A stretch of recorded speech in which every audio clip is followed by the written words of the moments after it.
କାଳିଆରେ ମତେ 1000 ଜନ୍ମ ନୁହେଁ, ମତେ ଏଇ ଜନ୍ମରେ ତତେ 1000 ଥର ଦେଖିବାର ସୌଭାଗ୍ୟ ଦରକାର। କାରଣ ଜାଣିଛୁ, କାରଣ ପ୍ରତି ଓଡ଼ିଆଙ୍କ ମନ ନା ତୋ ପାଖରେ ହିଁ ଲାଖିକି ଥାଏ।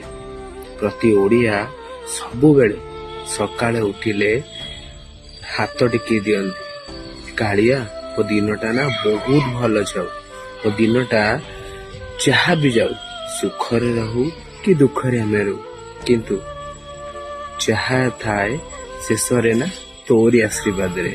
ସେଥିପାଇଁ କାଳିଆ କେବେ ନା କେବେ ନୁହେଁ, ପ୍ରତି ଥର ତୁ ମତେ ଯେତେବେଳେ ଡୋରି ଲଗେଇକି ଡାକୁନା, ସେତେବେଳେ ମୁଁ ଖୁସିରେ ଧାଇଁଯାଏ ତୋର ସେ ଶ୍ରୀମନ୍ଦିରକୁ। କାରଣ ତୁ ପରା ଆମ ଓଡ଼ିଆଙ୍କର ନା ମନର ଦେବତା, ତୁ ପରା ଆମ ଓଡ଼ିଆର ପ୍ରାଣର ଦେବତା। ସେଥିପାଇଁ କି କୁହାଯାଏ ମୋ କଳା ସାନ୍ତ ସବୁଠୁ ନିଆରା।